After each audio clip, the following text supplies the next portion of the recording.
Hello दोस्तों, my self Vikesh sir आप लोगों का बहुत बहुत स्वागत करते हैं अपने चैनल विकेश सर आजमगढ़ में। आज हम लोग पढ़ने वाले हैं सीटेट प्राइमरी वाला पेपर पढ़ेंगे। पेपर 1 जुलाई 2013 का पेपर है यह।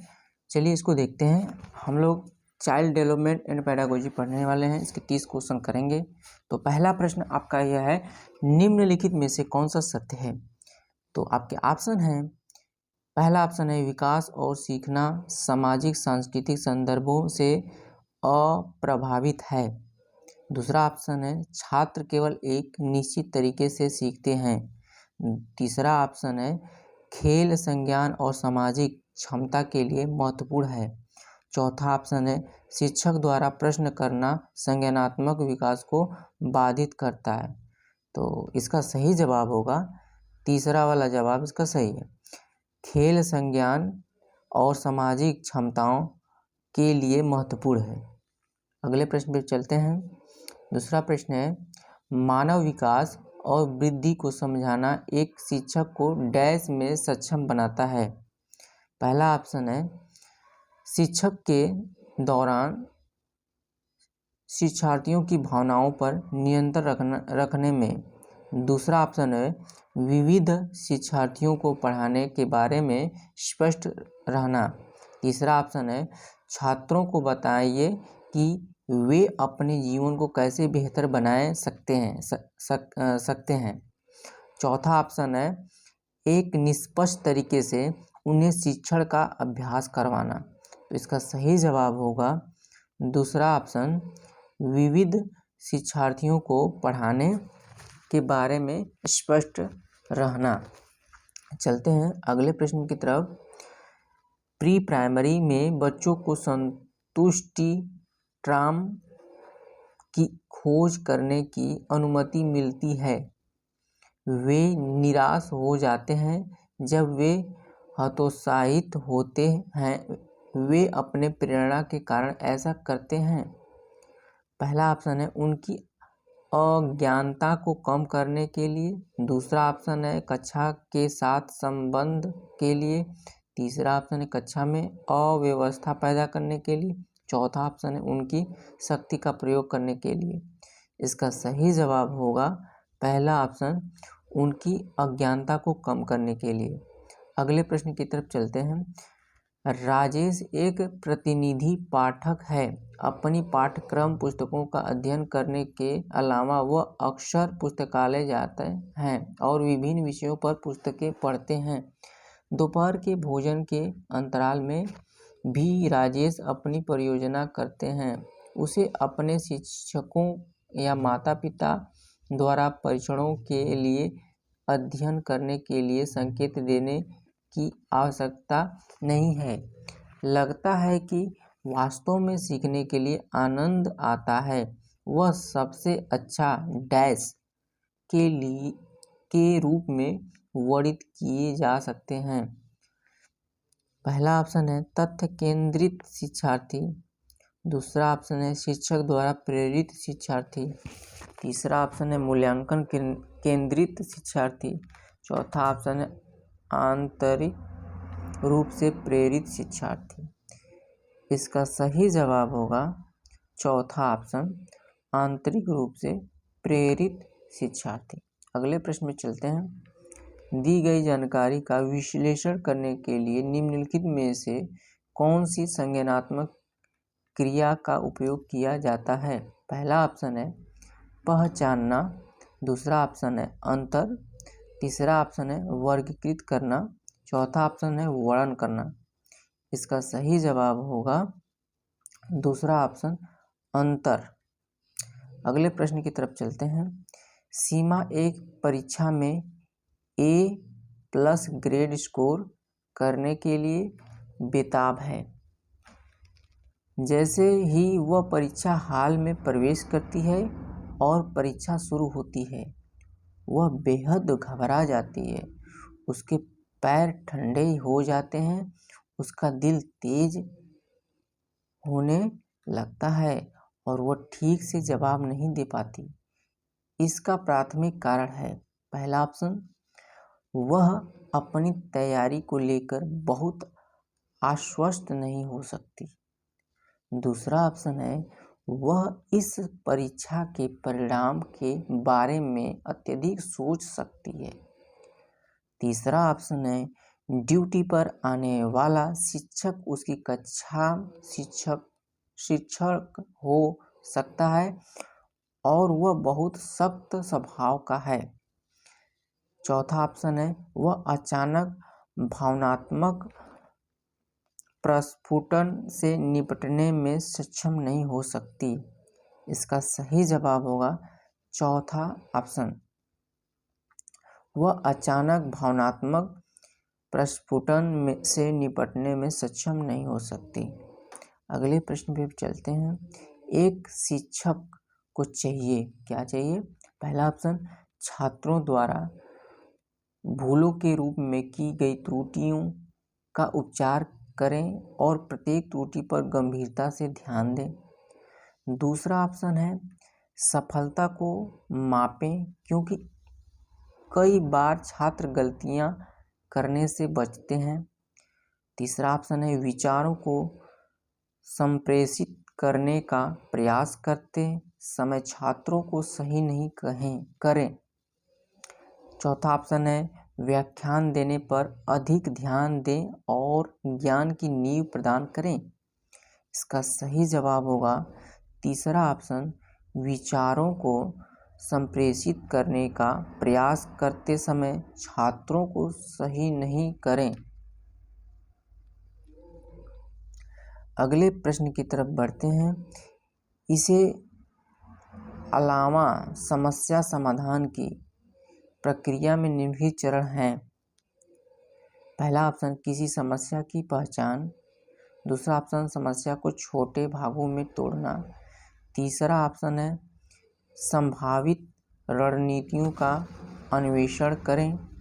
चौथा ऑप्शन है पूर्वानुमान परिणाम।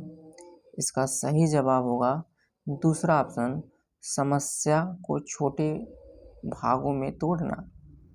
अगले प्रश्न की तरफ चलते हैं। सीखने की अक्षमता ऑप्शन है एक स्थिर अवस्था है। दूसरा ऑप्शन है एक चर अवस्था है। तीसरा ऑप्शन है बिगड़े हुए कार्य की आवश्यकता नहीं है। चौथा ऑप्शन है उपयुक्त निवेश के साथ सुधार नहीं होता है।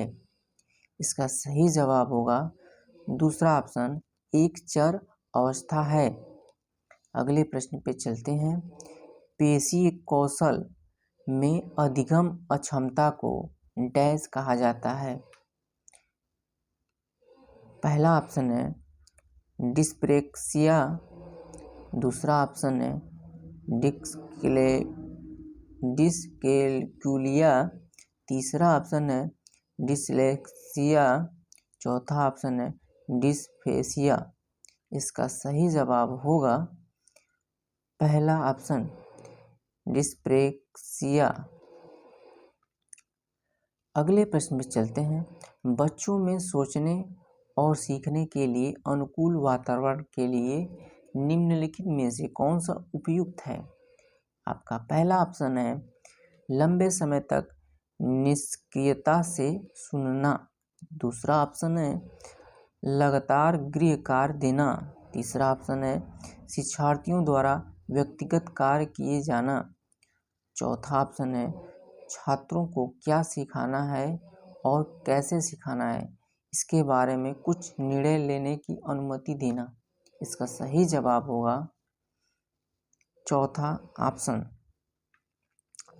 छात्रों को क्या सीखना है और कैसे सीखना है, इसके बारे में कुछ निर्णय लेने की अनुमति देना। अगले प्रश्न में चलते हैं। प्रतिभाशाली होने के कारण हैं। पहला ऑप्शन है आनुवंशिक संरचना। दूसरा ऑप्शन है पर्यावरण की प्रेरणा। तीसरा ऑप्शन है पहला ऑप्शन और दूसरा ऑप्शन का संयोजन। चौथा ऑप्शन है मनोसामाजिक कारक। इसका सही जवाब होगा तीसरा ऑप्शन, पहला ऑप्शन और दूसरा ऑप्शन का समायोजन। अगले प्रश्न पे चलते हैं। प्रतिभाशाली छात्र। ऑप्शन है विद्यालय द्वारा आमतौर पर प्रदान किए गए समर्थन की आवश्यकता नहीं है। दूसरा ऑप्शन है एक शिक्षक के बिना उसकी पढ़ाई का प्रबंधन कर सकते हैं। तीसरा ऑप्शन है अन्य छात्रों के लिए अच्छे मॉडल हो सकते हैं। चौथा ऑप्शन है अक्षम नहीं हो सकते। सही जवाब होगा इसका पहला ऑप्शन, विद्यालय द्वारा आमतौर पर प्रदान किए गए समर्थन की आवश्यकता नहीं है। अगले प्रश्न पे चलते हैं। 14 वाला प्रश्न है आपका, एक समावेशी विद्यालय। पहला ऑप्शन है अपनी क्षमताओं के बावजूद सभी छात्रों के सीखने परिणामों को बेहतर बनाने के लिए प्रतिबद्ध है। दूसरा ऑप्शन है छात्रों के बीच अंतर करना और विशेष रूप से अक्षम बच्चों के लिए कम चुनौतीपूर्ण उपलब्धि लक्ष्य निर्धारित करना। तीसरा ऑप्शन है विशेष रूप से अक्षम छात्र के सीखने के परिणामों में सुधार करने के लिए विशेष रूप से प्रतिबद्ध। चौथा ऑप्शन है अपनी अक्षमता के अनुसार छात्रों की सीखने की ज़रूरतों को तय करना।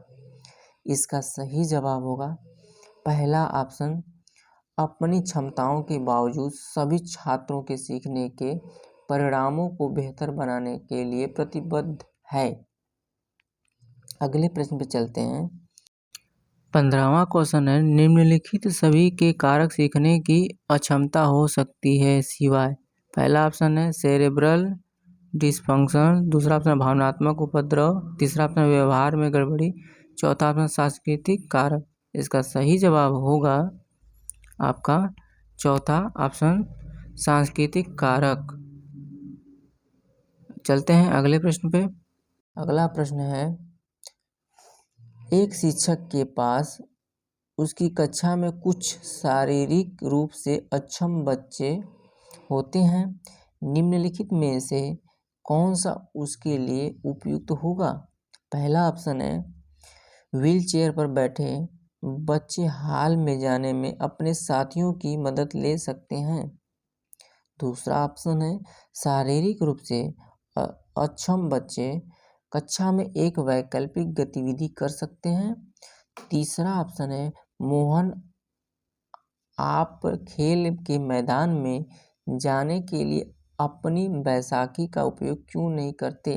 चौथा ऑप्शन है पोलियो पीड़ित बच्चे अब एक गीत प्रस्तुत करेंगे। इसका सही जवाब होगा तीसरा ऑप्शन, मोहन आप खेल के मैदान में जाने के लिए अपनी बैसाखी का उपयोग क्यों नहीं करते। अगले प्रश्न पे चलते हैं। सीखने के लिए तत्परता डैश को संदर्भित करती है। पहला ऑप्शन छात्रों की सामान्य क्षमता के स्तर, दूसरा ऑप्शन सीखने की निरंतरता में छात्रों के वर्तमान संज्ञानात्मक स्तर, तीसरा ऑप्शन है सीखने की क्रिया की संतोषजनक प्रकृति, चौथा ऑप्शन है थॉर्नडाइक के तत्परता के नियम। इसका सही जवाब होगा दूसरा ऑप्शन, सीखने की निरंतरता में छात्रों के वर्तमान संज्ञानात्मक स्तर। अगले प्रश्न में चलते हैं। 18वां प्रश्न है विद्यालय आधारित मूल्यांकन। पहला ऑप्शन है शिक्षा के बोर्ड की जवाबदेही को हल्का करता है। दूसरा ऑप्शन है यूनिवर्सल नेशनल स्टैंडर्ड हासिल करने में रुकावट डालता है। तीसरा ऑप्शन है सभी छात्रों को निदान के माध्यम से अधिक जानने में मदद करता है। चौथा ऑप्शन है छात्रों और शिक्षकों को गैर गंभीर सामयिक बनाता है? इसका सही जवाब होगा तीसरा ऑप्शन, सभी छात्रों को निदान के माध्यम से अधिक जानने में मदद करता है। अगले प्रश्न में चलते हैं। सतत और व्यापक मूल्यांकन पर बल देता है। पहला ऑप्शन, सीखने को सुनिश्चित करने के लिए व्यापक पैमाने पर निरंतर परीक्षण। दूसरा ऑप्शन है सीखने का अवलोकन, रिकॉर्ड और सुधार कैसे किया जा सकता है। तीसरा ऑप्शन, शिक्षण के साथ परीक्षाओं का ठीक समस्वरण। चौथा ऑप्शन, बोर्ड परीक्षा का बाहुल्य। इसका सही जवाब होगा दूसरा ऑप्शन, सीखने का अवलोकन, रिकॉर्ड और सुधार कैसे किया जा सकता है। अगले प्रश्न में चलते हैं। छात्रों में व्यक्तिगत अंतर को संबोधित करने के लिए एक विद्यालय किस तरह का समर्थन प्रदान कर सकता है। पहला ऑप्शन है बालक केंद्रित पाठ्यक्रम का पालन करना और छात्रों को सीखने की विविध अवसर प्रदान करना। दूसरा ऑप्शन है छात्रों में व्यक्तिगत अंतर को दूर करने के लिए हर संभव उपाय लागू करना। तीसरा ऑप्शन है धीमी गति से सीखने वालों को विशेष विद्यालय में भेजना। चौथा ऑप्शन है सभी छात्रों के लिए समान स्तर के पाठ्यक्रम का पालन कराना। इसका सही जवाब होगा पहला ऑप्शन, बालक केंद्रित पाठ्यक्रम का पालन करना और छात्रों को सीखने के लिए विविध अवसर प्रदान करना। अगला प्रश्न है विद्यालयों को व्यक्तिगत अंतर को किसके द्वारा पूरा करना चाहिए। पहला ऑप्शन है व्यक्तिगत छात्रों के बीच अंतर को कम करके। दूसरा ऑप्शन है छात्रों की योग्यता और प्रदर्शन को बराबर करके। तीसरा ऑप्शन है समझकर कि छात्र सीखने में सक्षम है या असमर्थ क्यों है। चौथा ऑप्शन व्यक्तिगत छात्रों को अलग महसूस करा के। इसका सही जवाब होगा तीसरा ऑप्शन, समझ कर कि छात्र सीखने में सक्षम है या असक्षम क्यों है। अगले प्रश्न पे चलते हैं। ध्वनि थ, फ, च है। पहला ऑप्शन रूपग्राम, दूसरा ऑप्शन लेखिन, तीसरा ऑप्शन शब्दिम, चौथा ऑप्शन ध्वनिग्राम। इसका सही जवाब होगा चौथा ऑप्शन ध्वनिग्राम। अगले प्रश्न पर चलते हैं। हावर्ड गार्डनर का बहुप्रतिभा का सिद्धांत किस पर जोर देता है। पहला ऑप्शन है सामान्य बुद्धि, दूसरा ऑप्शन है विद्यालय में सामान्य क्षमताओं की आवश्यकता, तीसरा ऑप्शन है प्रत्येक व्यक्ति की अद्वितीय क्षमता, चौथा ऑप्शन है छात्रों में अनुबंधन कौशल। इसका सही जवाब होगा तीसरा ऑप्शन, प्रत्येक व्यक्ति की अद्वितीय क्षमता। अगले प्रश्न में चलते हैं। स्टर्नबर्ग के बुद्धि के त्रिआयामी सिद्धांत में निम्नलिखित में से कौन सा सम्मिलित नहीं है। पहला ऑप्शन है स्थैतिक, दूसरा ऑप्शन है सामाजिक, तीसरा ऑप्शन है अनुभवात्मक, चौथा ऑप्शन है प्रासंगिक। इसका सही जवाब होगा दूसरा ऑप्शन सामाजिक। अगले प्रश्न पे चलते हैं। कक्षा में लैंगिक रूढ़िवादिता से बचने के लिए एक शिक्षक को क्या चाहिए। पहला ऑप्शन, लड़कों और लड़कियों दोनों को गैर पारंपरिक भूमिकाओं में रखने की कोशिश करना चाहिए। दूसरा ऑप्शन है अच्छी लड़कियां या अच्छा लड़का कहकर छात्रों के अच्छे काम की सराहना करना चाहिए। तीसरा ऑप्शन है लड़कियों को कुश्ती में हिस्सा लेने से हतोत्साहित करना चाहिए।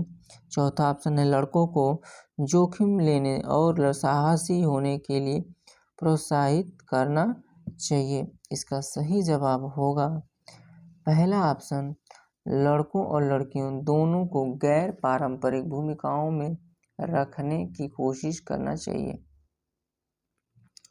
अगला प्रश्न है, निम्नलिखित में से कौन सा एक बच्चे के विकास में आनुवंशिकता और पर्यावरण की भूमिका के बारे में सत्य है? पहला ऑप्शन है साथियों और जिनके सापेक्ष योगदान योगात्मक नहीं है। दूसरा ऑप्शन है आनुवंशिकता और पर्यावरण साथ काम नहीं करते हैं। दूसरा ऑप्शन है एक प्रवृत्ति पर्यावरण से संबंधित है जबकि वास्तविक विकास के लिए आनुवंशिकता की आवश्यकता होती है।